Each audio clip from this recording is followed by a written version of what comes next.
Olá, estamos aqui para mais um Papo Cabeça de hoje para falarmos sobre a correlação entre os riscos e as proteções das adicções. Você já ouviu essa palavrinha, adicção? Você provavelmente conhece um ou mais adictos. Às vezes até você convive com ele, não só conhece, mas convive. Para falarmos sobre isso, estamos aqui com os queridos psicólogos, colegas que vocês já conhecem, porque eles já vieram aqui algumas vezes. O querido Emerson de Paula, seja bem-vindo, Emerson. Eu agradeço, é um prazer estar aqui para a gente poder crescer junto mais uma vez. Meu amor, e obrigada aí pela sugestão do tema, viu? Vai ser fantástico. E o querido Hollenberg Martins, também psicólogo e, gente, autor desse livro aqui, Consequências, quando a vítima não é por acaso. Prestigie, porque eu tenho certeza que vai ser show. Eu que agradeço, com certeza, eu que agradeço mais uma vez, né, a oportunidade de estar aqui e crescer junto aqui com um colega também que tem bastante experiência aí neste tema. Então, espero que possamos contribuir ao máximo aí. Com certeza. Vamos caminhando. Vamos sim. Emerson, vamos começar dizendo o que é adicção. Eu queria mudar a palavrinha, ele me disse, essa palavrinha já não é mais usada. Então, assim, aqui, como nosso programa é um programa de utilidade pública, com certeza você vai aprender muito hoje. O que é adicção? Eu vou tentar destrinchar essa palavra pegando um pouquinho do que você trouxe antes, que as pessoas, provavelmente elas já conhecem vários adictos no dia a dia, né? Só que elas conhecem pessoas relacionadas à droga, por exemplo, elas conhecem como cachaceiros, pudim de pinga, pinguços, noiado, pudim de pinga, né? Noiado, maconheiro. E se a gente partir para outros comportamentos que não sejam drogas, a gente vai encontrar outros elementos pejorativos. A adicção, ela vem da palavra adicto, que vem do latim, quer dizer escravo de algo, ou seja, é aquela pessoa que está em volta de algum comportamento escravizador ou de algum comportamento escravizante. Quando a pessoa ela vive um ciclo de obsessão e compulsão por determinado comportamento, seja pelo beber, pelo usar droga, por comprar, por jogar, pelo sexo, pelo comer e dentre vários outros objetos, porque existem incontáveis adicções a partir do momento que aquele comportamento escraviza a pessoa, então eu tenho um adicto, que é uma pessoa que ela se sujeita, ela é subordinada, aprisionada a um comportamento que é caracterizado por pensamentos irrefreáveis em relação a ele e por uma compulsão, ou seja, quanto mais ela adota aquele comportamento, mais ela quer continuar adotando. No caso da droga, por exemplo, um copo é o insuficiente, 1000 copos também não basta. Uma pedra de crack é insuficiente, um caminhão de pedra de crack não basta. Triste, né? Então a adicção é isso, okay, né? Refere-se a um comportamento aprisionador de um indivíduo. Bom, e aí quando a gente entra na questão de riscos e proteções, né? Vamos começar aí com você, depois a gente vai passar para Hollenberg, que é o papa do behaviorismo aqui, né, em Uberlândia. Sobre o que a gente está falando? Vamos traduzir isso também, Emerson, por favor? É muito importante quando a gente aborda essa questão de fator de risco e fator de proteção. Primeiro, é preciso entender risco a quê? Proteger o indivíduo de quê? Primeiro, é isso que tem que ser levado em conta. Proteger esse indivíduo de quê? Quando eu falo de adicção, principalmente a dependência química, eu estou me referindo a um transtorno por uso de substância psicoativa que ele é de ordem multifatorial. Embora e apesar de ter o cunho genético, que segundo a ciência representa 40% do transtorno, os demais elementos são assim extremamente relevantes para o processo e, dependendo do manejo que esse ambiente tiver sobre o indivíduo, evitável. Aí, no caso, a pessoa ela seria apenas... ela nasceria apenas com a predisposição a desenvolver o transtorno, embora não seja predestinada, e evitaria um caminho para isso. Associada à questão genética, tem os fatores sociais, psicológicos, culturais. Se a gente pegar, por exemplo, na cultura do Brasil, é beber até cair. E a gente acredito que a gente vai estar falando ao longo disso durante o programa, porque o efeito, o princípio ativo da substância, ele faz com que o indivíduo adquira prazer, que é um reforço positivo, e que ele elimine, né, ou atenue algum estresse, algum desconforto, que é o reforço negativo. Isso é aprendido durante o consumo. Aí quando eu vou para o fator de proteção, para que algo nesse sentido não aconteça, eu tenho que analisar como que é a estrutura familiar, eu tenho que analisar o nicho que esse indivíduo está inserido e como que está sendo o seu processo de educação, para eu começar a entender se as necessidades emocionais, psicológicas dele estão sendo entendidas e atendidas. Caso contrário, Núbia, se isso tiver deixando falhas, que eu chamo de falhas padronizadas no ambiente ou falhas ambientais, lá na frente, essas falhas, elas tenderão a ser preenchidas pelo efeito de algum objeto adictivo. É onde entra o efeito do álcool, da droga propriamente dita, do gastar, do comprar, e aí sucessivamente, porque aquela função de mãe, na teoria winnicottiana que eu trabalho, não foi atendida, quando chega aqui, este objeto executa aquela função que não foi dada. Então, quando eu me refiro a esse fator de proteção, por exemplo, é acolher a necessidade daquela criança, daquele indivíduo, o máximo que puder, embora o ambiente, né, ele vá falhar, mas que essa falha não seja padronizada. Porque quando ela é padronizada, ela provoca um distúrbio. E quando ele vai crescendo, esse distúrbio busca um objeto para se apoiar. E a droga é um deles, por exemplo. E esse reforço, Hollenberg, vamos falar sobre ele, como é que se reforça isso, né?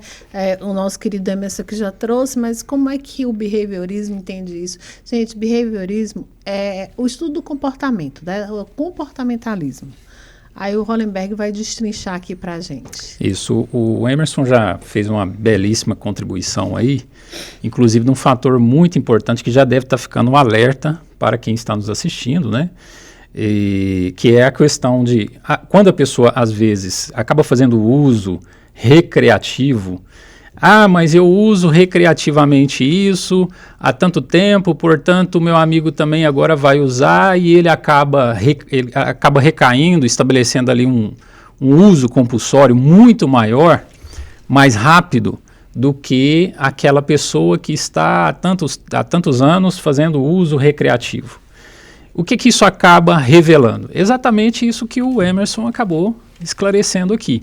Ou seja, se a estrutura familiar está descompassada, as consequências daquele ato de consumir aquela substância produz ali um efeito farmacológico no indivíduo, tanto por reforçamento positivo, que vai oferecer a ele uma gratificação, inclusive tem já estudos comprovando a tamanha dificuldade de encontrarmos elementos na natureza de maneira natural que pode propiciar tamanhas sensações de prazer no organismo num espaço tão curto de tempo.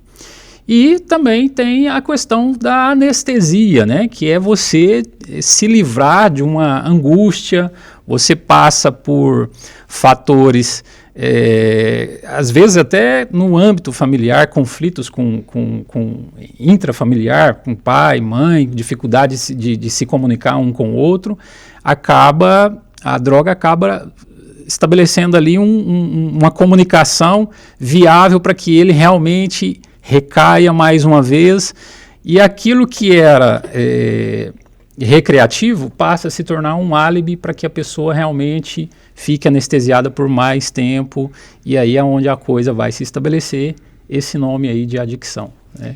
E aí a família entra. Pois é, mas antes eu queria uma permissão para eu dar um exemplo de um caso Claro. clínico. Por favor, Aí todas as permissões Só que esse caso concedidas. Só que esse caso clínico seria meu mesmo. Eu gosto de expor isso porque fica mais fácil para as pessoas entenderem como que é o processo.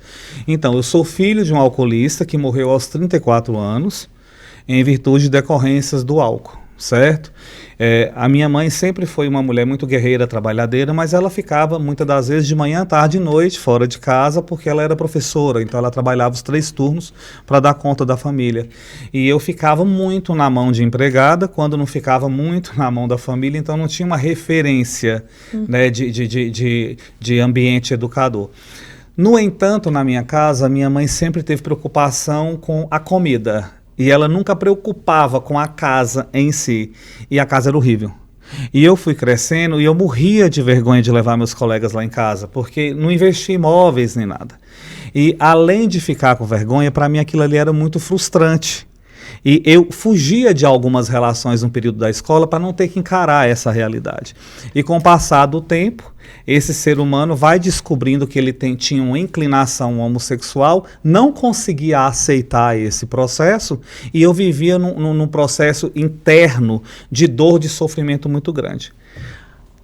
Eu conheço a maconha aos 16 anos de idade. Incrível. Com o passar do tempo, de 2 a 3, 4 meses, todas as minhas dores foram embora. Aqueles grupos sociais que eu queria estar inserido, que eu morria de vergonha de estar neles, eu só precisava ter 2, 3, 5 reais para pagar a minha parte de uso de droga ou ter um dinheiro para pagar para beber. Então, o efeito do THC naquele momento, que me socializou, acabou com todos os meus sentimentos, meus determinantes internos emocionais, sabe? Que de auto-rejeição, que eu me sabotava. Eu encontrei um amigo. Então, juntou o fator genético do meu pai, a questão social e cultural da região que eu morava, do bairro que eu não aceitava, da casa que eu não aceitava, a questão emocional e psicológica que tudo aquilo me provocava. O efeito da droga tirou aquilo. No entanto, eu não sabia que me tornaria um dependente químico. O THC, a maconha, ela foi desenvolvendo progressivamente, no caso para baixo, desenvolvendo a tolerância, e eu fui me adaptando a outras drogas para poder dar conta de lidar comigo. Como a dependência química ela é uma doença bastante subjetiva, já tem mais de 10 anos que eu estou limpo, é porque só fiquei limpo quando eu encontrei comigo, como ser humano, aceitei de fato a minha homossexualidade, mesmo depois de ter sido casado com mulher por mais de 15 anos, hoje eu sou divorciado. Então é necessário, Núbia, expor as coisas na prática, para que as pessoas sejam acessadas e entendam de fato o que está acontecendo, como que a dependência química se manifesta e como que a adicção se manifesta. Muito obrigada por dividir com a gente, né? Exatamente. É impactante sempre ouvir isso, mas... Mas tipo assim, né? Segundo a Organização Mundial da Saúde, para cada 10 pessoas adictas às drogas que faz um tratamento, em um ano 7 recai, e das 3 que fica limpa, só 1 chega a 5. Mas não foi fácil chegar aqui, tive que passar por 14 internações, foi um processo muito, muito doloroso, e eu tive sorte também. Eu quero fazer uma ressalva, já que não precisa pedir permissão. Claro que vamos lá. Mas, gente, isso aqui que o Emerson compartilhou não é uma justificativa. Ou seja, eu passei por isso, logo justifica eu recair nas drogas. Porque as pessoas acabam fazendo essas associações, né? Triviais aí. Mas é como ele havia dito, é multifatorial. Existe uma série de fatores. E quando a pessoa simplesmente faz contato com aquela substância, eu achei muito interessante uma vez, eu até me lembro aqui de estar fazendo umas pesquisas de literatura na área, e eu encontrei um livro de psiquiatria e a capa dele era um anzol. Uhum.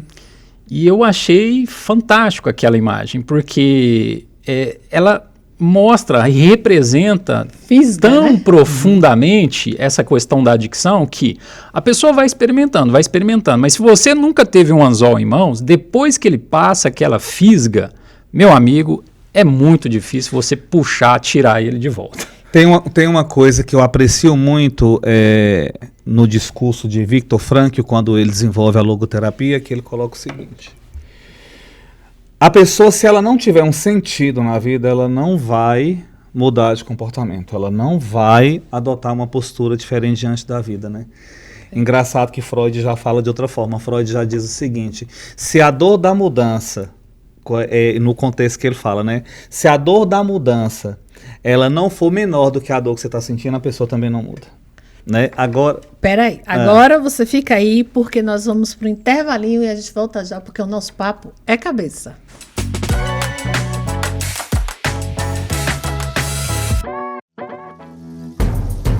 Onde está a sua liberdade? A nossa está declarada na bandeira. Bem-vindo a Minas Gerais. O estado brasileiro onde nasceu nosso primeiro grito de liberdade. Aqui, a natureza é livre e muda a cada quilômetro que você percorre. A arte é livre para ocupar as ruas, as igrejas ou o céu aberto. A cozinha é livre para misturar sabores e aromas de um jeito que é só nosso.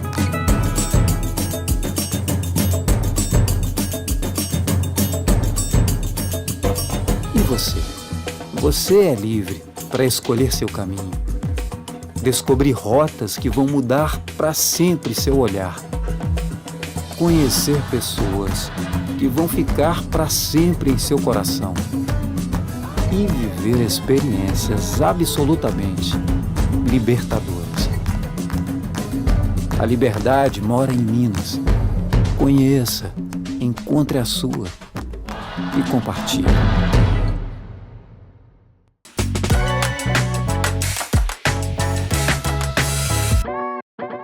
Estamos de volta no nosso Papo Cabeça de hoje, gente, falando sobre, de formas gerais, adicção, né? O que a gente faz às vezes para reforçar esse comportamento? Adicção, meu amigo Emerson de Paula vai matar. É um nome bonitinho de vício, que é uma palavra que não é mais utilizada hoje, Sim, tá? é dependência. Dependência, ok? Mas é mais utilizada, é mais coloquial, é mais comum a gente ouvir a palavra vício. Fulano é viciado nisso, viciado naquilo. Então, a partir de hoje, você não usa mais a palavra viciado, tá?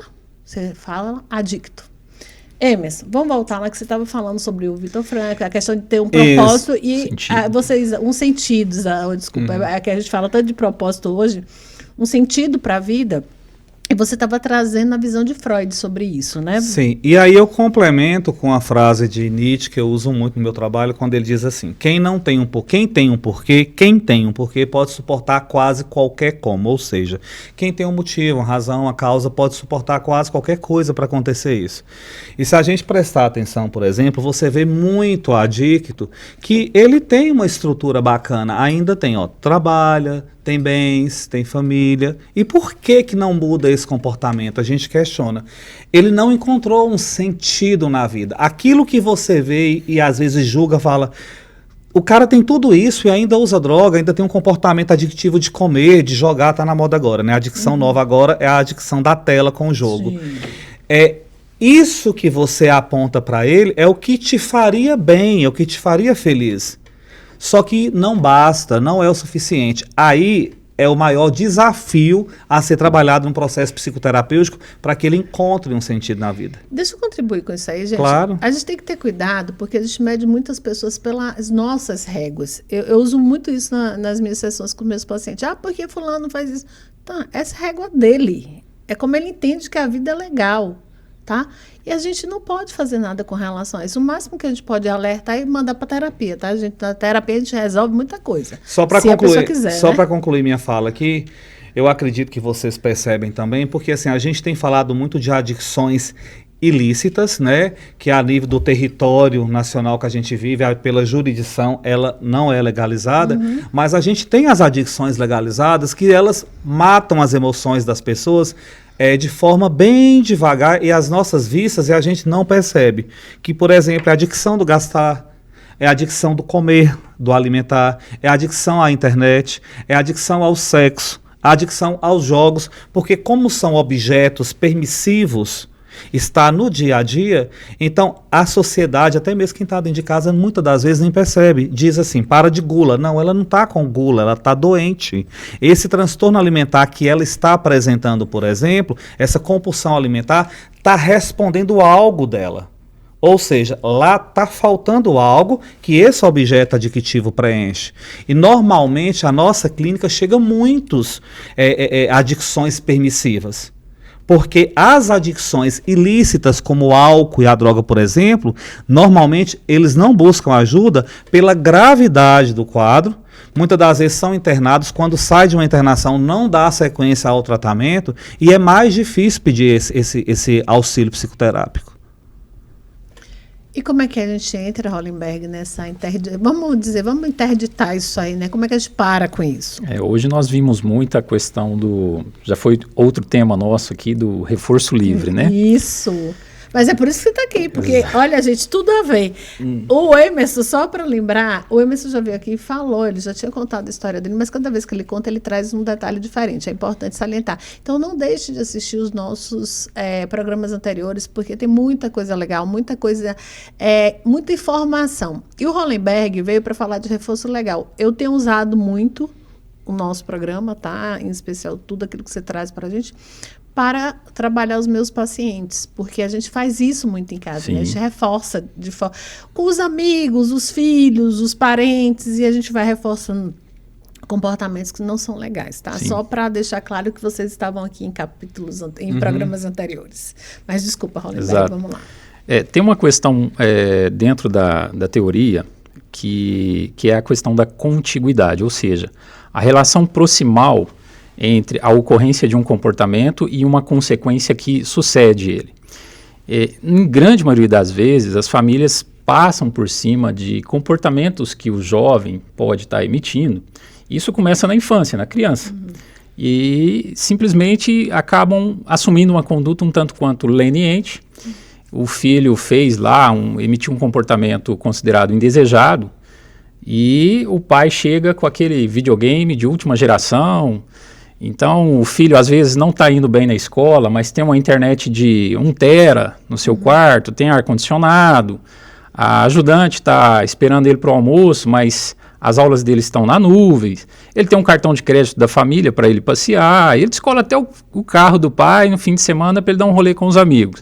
E ele já está entrando nessa de consumir algumas substâncias. Então, isso acaba predispondo e muito à manutenção, se não à perpetuação desses comportamentos, que leva esse jovem a acreditar supersticiosamente que está tudo bem.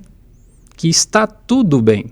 Então, nós precisamos olhar esse todo e tomar em consideração a atitude que a gente tem perante aquilo que está acontecendo no ambiente familiar, principalmente com essas questões que o Emerson apontou aí.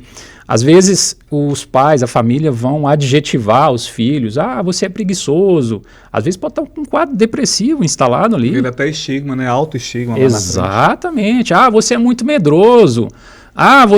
E vão adjetivando ali desvaradamente, e precisam tomar em consideração um pouquinho de autoconhecimento, cai muito bem. Gente, procurar um processo psicoterapêutico nunca é demais. Existem múltiplas clínicas aí à disposição, colegas hoje na internet, inclusive, aí, oferecendo aí muito material gratuito e importante, reflexivo, até você chegar ao seu momento de fazer um processo psicoterapêutico. E isso é pior ainda quando você fala de adicção, né? A Emerson, no intervalo que a gente teve aqui, ele estava contando, ou numa conversa anterior, na realidade, quando ele propôs o tema, de pais que reforçam essa adicção, essa dependência. Eu queria que você falasse sobre isso. Então, mas eu vou dar uma continuidade no que o colega está trazendo aí, porque é o seguinte, eu não vou conseguir trabalhar nenhum comportamento problema se eu não trabalhar a família como um todo. Perfeito. Porque Exatamente. Se o problema é inerente à família, certo? Eu preciso trabalhar com toda a família. Da mesma forma, se é um casal e o problema é a causa de um sofrimento para o outro, para um cônjuge, eu tenho que fazer uma terapia de casal também voltada para isso. E como que eu percebo que esse comportamento é um problema? A partir do momento que ele se torna repetitivo. A partir do momento que esse comportamento vira uma norma, vira uma regra dentro de casa. Certo? Desde a desordem, desorganização, vai dando sinais, vai sinalizando que algo está acontecendo. É a hora que os pais ou os responsáveis precisam investigar. Mas aí eu preciso olhar por que esse comportamento está sendo produzido. Muitas das vezes ele é reflexo do que está acontecendo com a família. Então, respinga em cima dessa criança, desse adolescente. Então, a gente tem essa causalidade social ali. Eu tenho pais que brigam, eu tenho pessoas que usam droga dentro de casa, eu tenho família que está na pobreza, eu tenho grandes desempregos, eu tenho vários tipos de doença psiquiátrica dentro de casa. Então, eu, enquanto criança, eu adolescente em formação, isso vai me afetar, porque eu vou precisar buscar em algum objeto na rua algo para aliviar esse desgaste emocional que eu estou vivendo. Agora, sobre o que você está falando aí, infelizmente, Núbia, é o seguinte: o dependente químico, ele tem uma grande dificuldade de aceitar que é doente. Então, ele nega o transtorno. E a família também, né? Certo. Emerson? Então, ele nega o transtorno porque ele acredita que ele tem controle sobre o uso. A vida dele está descendo ladeira abaixo, as evidências estão tudo dizendo que ele está lá no fundo do poço. Não. Meu patrão me mandou embora porque ele não gosta de mim, minha mulher foi embora, é porque ela não quer mais estar casada. Nunca é por causa Ela está me traindo. Nunca é por causa do consumo de drogas. Do comportamento dele. Em contrapartida, a família também, ela tem uma dificuldade imensa de aceitar que ela é codependente. Ela tem uma extrema dificuldade em aceitar que ela não tem controle sobre o comportamento do ente querido que usa droga. E aí o que faz? O pai e a mãe permitem que o filho use droga dentro de casa e alega: é melhor aqui dentro porque polícia não pega, ninguém vai ver, banca as responsabilidades dele, paga tudo que o ente querido deveria trabalhar para fazer e pagar. Traduz isso, que você foi muito específico quando você falou sobre isso com a gente. Isso que eu chamo de fator de risco à manutenção do comportamento problema, à manutenção da adicção, porque alguém externo assume a responsabilidade que aquela pessoa deveria fazer. Veja bem, a pessoa recai e vai para uma biqueira, porque ao invés do pai deixar a polícia encontrar, ser preso ou fazer acontecer alguma outra coisa, ele vai lá tentar conter esse comportamento. O dependente químico, ele precisa entrar em contato com a realidade. Com as consequências. Com as consequências. Por quê? Que a área do colega, se eu perco a consequência disso, por exemplo, eu não pago a faculdade do meu filho, eu não banco produto de higiene, eu não coloco gasolina, se é preso ou não tiro da cadeia, ele começa a entender que aquela punição que eu estou recebendo, né, aquela questão negativa, se eu fizer aquilo de novo, eu vou ter o mesmo resultado. Exatamente. Mas para isso é necessário tratar a codependência, não é fácil. Papai e mamãe falar a mesma unidade em casa não é fácil. Sabe por que não é fácil? Ambos vêm de um histórico de vida extremamente diferente. Sim, falo muito sobre isso. Modificar aquela cultura familiar não é fácil. É por isso que existe a terapia familiar, para poder gerenciar a dependência química e qualquer uma outra adicção. Porque agora, fechando essa narrativa, agora no consultório, por exemplo, eu estou tendo dependência de jogos, que está desestruturando toda a família, onde eu tive um paciente, por exemplo, que ele teve uma despesa, uma dívida de mais de 300 mil reais. Vendeu um apartamento para pagar a dívida, tentou simular com o patrão uma situação para mandar embora, para recuperar, para receber o dinheiro da rescisão, para poder jogar e recuperar os 300 mil que perdeu. O círculo, né? E aí como que perde? É a agiota, que vai emprestando, aí é esse processo. E aí, Hollenbeck, como é que a gente trabalha? E coloca a família inteira em risco. Totalmente. Põe a vida dele em risco. Adoece a família inteira, né? Mas a família também, em função da negação, não entende que está doente. Sim. Quer resolver o problema ali, mas como se ela não tivesse sido afetada. E essa família precisa ser tratada. Quase que entregam o jovem ou o adulto, né, para um corpo clínico, tipo, está em tratamento. Não, você também agora tem que ir lá, você faz parte disso aí. Você precisa ir lá também conhecer, saber as suas origens, que participação que você possa estar tendo nesse padrão de comportamento que está se repetindo e perpetuando. E isso assusta muitas pessoas. Isso pode ser até o contraponto, né, que as pessoas não vão procurar um trabalho de psicoterapia, porque a verdade dói. A verdade dói, mas você precisa entrar em contato com ela, porque se a pessoa não entrar em contato, uma coisa muito simples e óbvia, que eu falo diversas páginas desse livro, se a pessoa não entrar em contato com as consequências daqueles comportamentos dela, dificilmente ela vai entrar provocar mudança, né? Provocar mudança. Entrar numa mudança ali, começar a enxergar que ele precisa realmente emitir comportamentos diferentes para que não aconteça aquilo. Então a família acaba tendo aí inevitavelmente uma participação destemida em relação a essa questão de adicção. E não é só, por isso que hoje eu não trabalho mais, né, nada contra os colegas que trabalham com crianças, não sei se você trabalha, né? Trabalho e amo. Mas eu já até ouvi você falando também que o quanto que você envolve a família, porque Sempre. tem muitas Sem família, famílias não trabalho. que vão lá, deixa a criança, eu vou ali no shopping, de repente a mãe chega com o cabelo escovado, ou o pai vai, já chega com a latinha na mão, você percebe que tipo assim, não, vocês estão querendo que eu conserte essa criança para eles. O desafio que eu acho também é que eu não trabalho com criança. Eu hoje também não. Mas eu trabalho com pré-adolescente para cima. Porque o que mais me desgastava era eu tentar fazer um trabalho e a família destruir esse trabalho. E aí o que eu percebia também, igual o colega está falando aí, além da dificuldade da família chegar para o tratamento, muitas das vezes quando ela chega a gente começa a identificar vários transtornos. Aí a gente vê transtornos de humor ali, aí a gente vê transtornos de personalidade, aí a gente vai vendo muita coisa e vai entendendo por que... E a criança é do jeito que ela é, o adolescente, né? E também por que o usuário de droga mantém aquele consumo. Exato. E quando a gente identifica isso naquela família, a gente encaminha para um tratamento mais específico, porque muitas das vezes a gente vai precisar de um suporte psiquiátrico também. Aí a gente começa a entender porque esse adicto se constituiu como adicto nessa unidade familiar. Nossa, gente, espera aí que a gente vai voltar nesse ponto. E você que está aí não sai, é um minutinho só, porque o nosso papo é cabeça.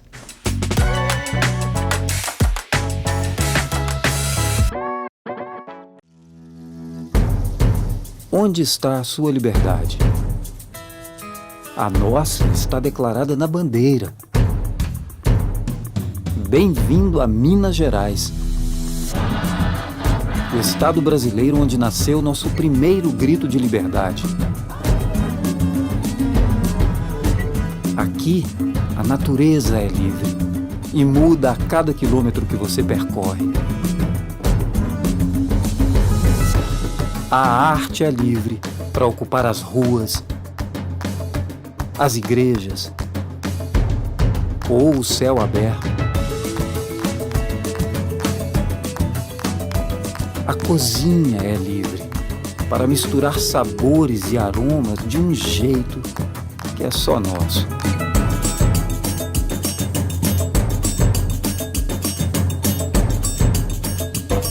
E você? Você é livre para escolher seu caminho, descobrir rotas que vão mudar para sempre seu olhar, conhecer pessoas que vão ficar para sempre em seu coração e viver experiências absolutamente libertadoras. A liberdade mora em Minas. Conheça, encontre a sua e compartilhe.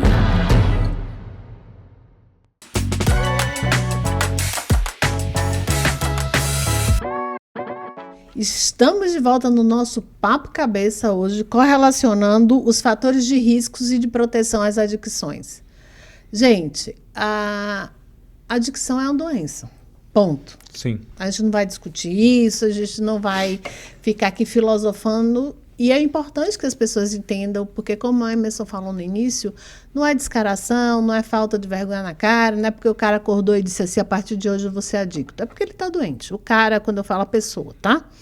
E a gente precisa entender que o nosso comportamento dentro de casa afeta de forma significativa e, com certeza, reforça muito esse comportamento do adicto.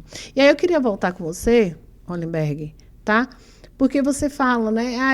Você falou em algum momento que a gente reforça muitos comportamentos negativos. No caso da adicção, e aí eu vou pegar uma fala do Emerson, que depois eu quero que colabore também, por favor, Emerson, quando ele fala assim, o pai e a mãe não concordam, né? Por quê? Porque eles vêm de realidades diferentes, e eu uso muito isso nas minhas terapias, quando eu trabalho com criança e adolescente, porque o pai fala uma coisa, a mãe desfala, como diz o outro, né? Ou a mãe fala e o pai diz que não é daquele jeito, e aí vira uma confusão na cabeça da criança. Como é que a gente já tá chegando, a gente chegou no último bloco, como é que a gente consegue, né, de forma muito prática e objetiva, né, resolver essa questão? Primeiro, né, para que os pais entendam que o comportamento deles, de fato, reforçam o comportamento dos seus filhos. Sim. Ou até os seus próprios, claro, né? Sim. O do pai cuja mãe é adicta, da mãe cujo pai é adicto também, né? O que a gente pode fazer de forma efetiva?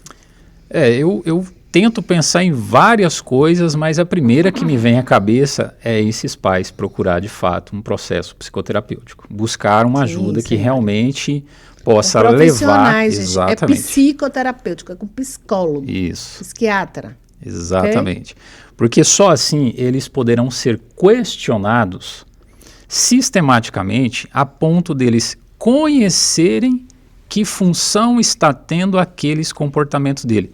Não sei se essa fala que você ia pegar que o Emerson falou aqui, mas existem muitas famílias que querem dar um jeito num comportamento específico do jovem, da criança, sendo que não existe nem amor naquele lar. Uhum. E muitos pais nem sabem como é essa questão de estabelecer. Acredito que amor é você ir lá no shopping, pegar o brinquedo mais caro e descer para a criança. Isso não é amor. Isso você está gratificando, você está sendo solidário com ela. Então, nós precisamos levar esses pais ao conhecimento de tal forma que eles possam se surpreender, talvez até assustar com essa condição. E só assim eles terão condições para emitir comportamentos diferentes dali para frente, no sentido de realmente não reforçar aqueles padrões mais. Não tirar o que é da responsabilidade, o que é passível de construir novos comportamentos naquele jovem, eles não mitigar esses comportamentos. Isso não é maldade, gente. Isso é terapia, isso é psicoterapêutico. Então os pais precisam entender quais comportamentos deles vão acabar perpetuando aquele padrão de adicção no jovem, quais comportamentos realmente iriam no sentido de dificultar até o acesso daquela substância, colocando o jovem em contato com um ambiente mais harmônico, mais ameno, mais saudável, propondo atividades diferentes que reconstrua até a família. E hoje nós temos... em literatura, nos consultórios, famílias que não se conversam.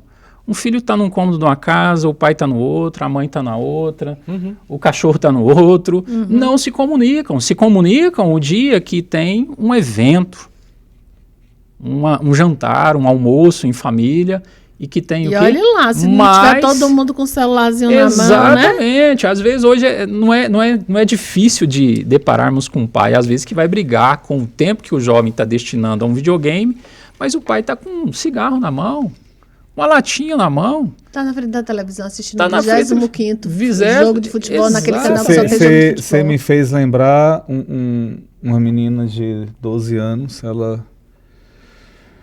fazendo a terapia, ela vira e fala que ela sofre muito porque a mãe dela não tem tempo para ela e que quando a mãe dela convida para as duas fazerem feira juntos, que ela vai na maior alegria e quando chega lá a mãe fica com o celular na mão no supermercado.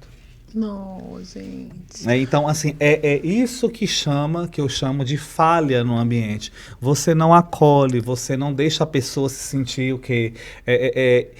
Importante, amada, querida. É a solidão coletiva, e isso, né, gera uma Emerson? falta. Então, essa falta, ela busca o quê? Ela chega em casa, em que essa paciente, ela resolve isso com a comida? Vou pra tela, vou Porque comprar. o adolescente, ele não tem a droga ilícita em casa. Pode achar a lista na geladeira, como a cerveja, por exemplo.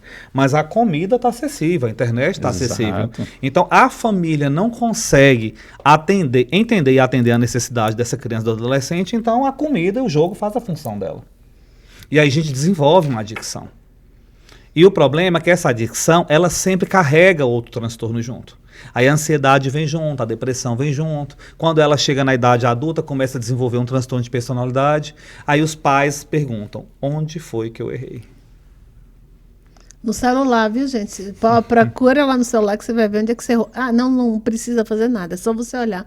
Você está olhando muito pro celular, às vezes, você não conversa, você não ouve. E é tão engraçado. Eu vou voltar à questão de trabalhar com criança e adolescente.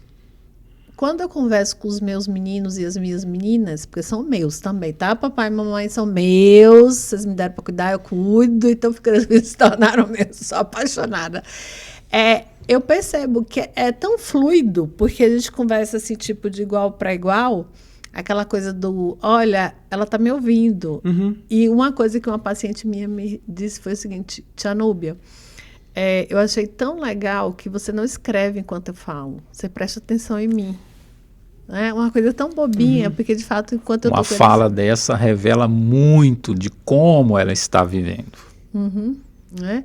E eu achei isso muito legal. Eu fiz, gente, olha para isso. E não é, na realidade, ela estava se referindo à terapeuta anterior dela, que ficava o tempo todo registrando tudo que ela falava. Sim. E provavelmente aquela terapeuta era uma expectativa que ela tinha de um lugar de acolhimento. Isso, exatamente. Então, assim, essa coisa da gente mostrar que a gente está ali, gente, e acolher de verdade, de coração, tá? Né? Então a gente tem que cuidar muito.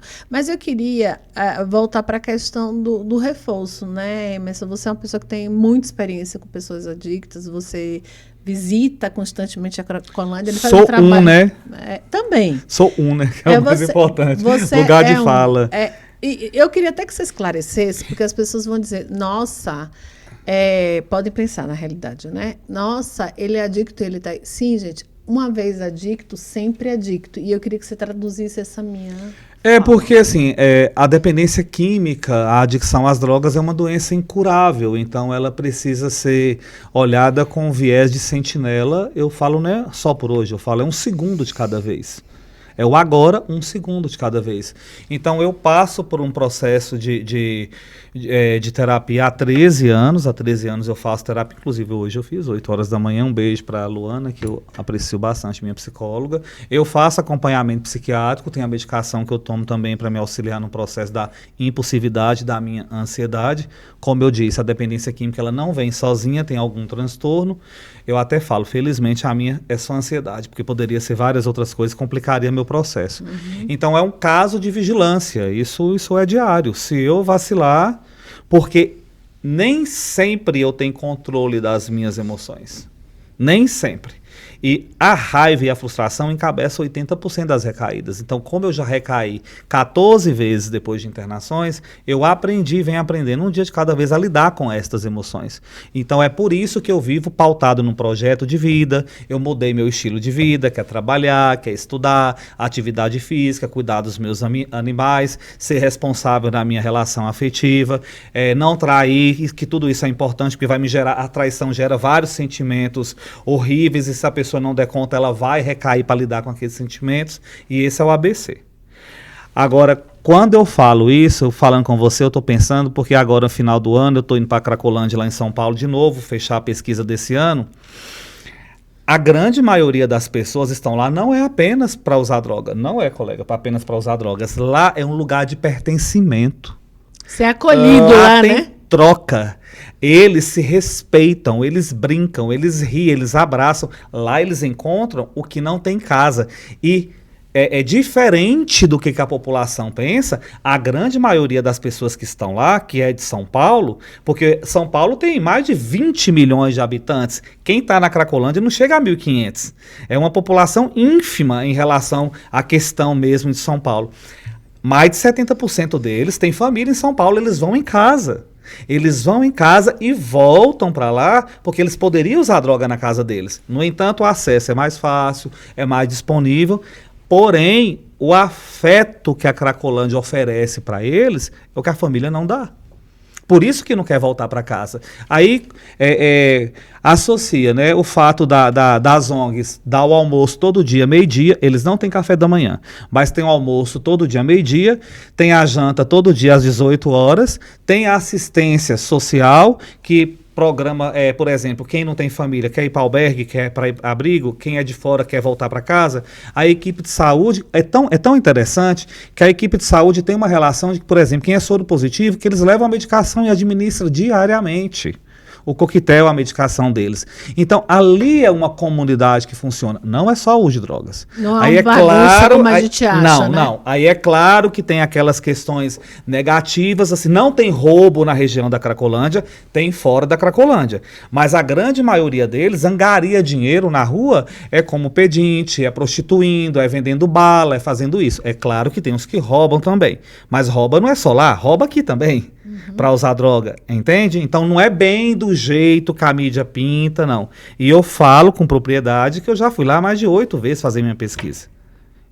Então, assim, em suma, o que eles buscam lá é o que eu busquei, o que eu busco diariamente para ficar limpo e que as pessoas também buscam. Colo, acolhimento, respeito. E eu falo, Núbia, concluindo minha fala, a democracia, ela nasce no colo da mãe. As políticas públicas, a gente precisa cuidar da mulher. Porque se a mulher for cuidada desde criança, quando ela estiver na fase de gestar e de parir, ela vai saber dar acolhimento para aquilo que está no braço dela. E o que ela fizer até os 3 anos de idade vai determinar e muito o que essa criança vai vir a ser. Se eu, enquanto política pública de saúde, não cuidar da mulher, eu vou correr esse risco, porque todos que estão na Cracolândia, por exemplo, são filhos de mães que não souberam acolher. Duro para elas ouvirem isso, viu? Pode ter certeza. E para eu constatar também. Eu sei disso. Bom, como dizem, a culpa é sempre da mãe, né? Uhum. A responsabilidade, eu não gosto da palavra culpa. Hollenberg, a gente está chegando ao final do nosso programa, mas eu não queria sair daqui deixando talvez uma dúvida que pairou daqui na minha cabecinha. O fato também, tudo bem, lá eles têm acolhimento, como a Emerson falou, mas o fato deles terem o almoço, o jantar, o remédio, não reforça esse comportamento de você estar na rua e querer mais, se aqui eu sou mais bem acolhido, né? Isso me lembra o seguinte, né? Uma vez eu vi uma pesquisa na Suíça, não sei se você chegou a assistir esse documentário, que o índice de adicção por, como chama aquela substância lá? Metadona? Metadona. Era tão alto que eles criaram um sistema de público, né? O governo disponibilizou isso lá, era uma clínica, onde a pessoa ia lá receber uma dose com uma carteirinha, com a identidade e tudo mais, e tinha uma sala para ela realmente curtir aquele efeito. Ela não ia para a rua. Ela tinha que ficar lá dentro. Mas, portanto, ela recebia aquilo gratuitamente pelo governo. E ali caberia a ela decidir também se ela queria passar por uma sala de acolhimento, de uma escuta clínica, o que eu não duvido também que esse trabalho, que ele já falou, que tem assistentes sociais lá, que é o primeiro, a porta de entrada para eles ali também, darem aí essa cobertura. Eu acredito que uma equipe multidisciplinar dessa daí, estando lá, já é o suficiente para mostrar para eles que, olha, estamos aqui para vocês não se tornarem um problema maior, digamos assim, para a sociedade, para suas famílias. Estamos tentando recuperar aqui um tanto quanto esse tiquinho de saúde que ainda resta aí dentro, e aqui a gente já começa esse tratamento. Então, eu acredito que vai Você sabe o que é a minha conclusão? Você foi bem pontual com relação a isso, que a minha conclusão é o seguinte: tudo que eu falei concerne entre eles, lá dentro. Aqui é um lugar adequado para eu viver, porque eu tenho trocas, tenho afeto, e vai no reforço positivo também, né? Todo dia, eu já sei até o horário da comida, horário de banho, disso e daquilo. Só que quando você foi bem assertivo com relação à equipe do governo que está lá. Tipo assim, o que acontece aqui, que fica aqui para não ir para ali. Isso. Então eu te cerco para que a tuberculose se surgir e fique contida, não vá para lá. Eu vou cuidar do seu HIV, vou te dar a medicação para que você não fique com a carga viral crescendo, sem estar zerado e leve para lá. Não contamine mais ninguém. Exatamente. Né? Então é o que fica aqui, o que acontece aqui, que fica aqui para não ir para ali. Essa é a minha conclusão do meu trabalho. Gente, infelizmente acabou. Eu gostaria muito de conversar muito mais. Emerson, muito obrigada. Fica à vontade ali na nossa câmera 3 para se despedir. Se quiser dizer os seus, né, suas redes sociais, divulgar suas redes sociais, fiquem à disposição. Então, pessoal, agradeço mais uma vez pela oportunidade de estar aqui com o colega, com você, como sempre. O tema de hoje, ele me deixa um pouco à vontade, porque fala da minha história, fala da minha Sua realidade. Minha realidade. Eu também sou especialista em dependência química. Caso alguém esteja passando por esse quadro de comportamentos, problemas relacionados à adicção, a minha clínica está aberta para isso. Você vai me encontrar lá no Google, Clínica dos Transtornos Adictivos e das Compulsões. Só colocar isso, vai aparecer meu nome, vai ver as fotos. Psicólogo Emerson de Paula. Ou então vá lá no Instagram, psicólogo, sem acento, psicólogo.emerson de Paula, Emerson com H. E aí a gente me chama no direct e a gente consegue conversar um pouco. Tem meus dados, meus contatos, tudo lá. Obrigada, Amore. Hollenberg, querido, muito obrigada pelo meu livro, que eu vou ler esse final de semana já. Viu? Maravilha, Gratidão Núbia. mesmo. Prazerão aqui, mais uma vez, estar com vocês aqui. Foi aqui um prazer inenarrável aqui conhecer o Emerson. Já tinha visto o trabalho dele nas redes sociais, recomendo também. E vocês também têm a oportunidade de conhecer um pouquinho mais do meu trabalho. Trabalho também com adicções. Eu me chamo Hollenberg Martins. Eu tenho uma página, www.hollenbergmartins.com.br. Você pode me encontrar também no Instagram, @HollenbergMartins, isso mesmo. E no YouTube também, eu tenho um canal no YouTube, tem canal de podcast no Spotify, Hollenbergcast, e me chame lá que poderemos conversar. Obrigada, prazer. meninos, e a você que esteve conosco até agora. Um beijo no seu coração, fica com Deus e segue a gente no papokbk.tv1. Até o próximo.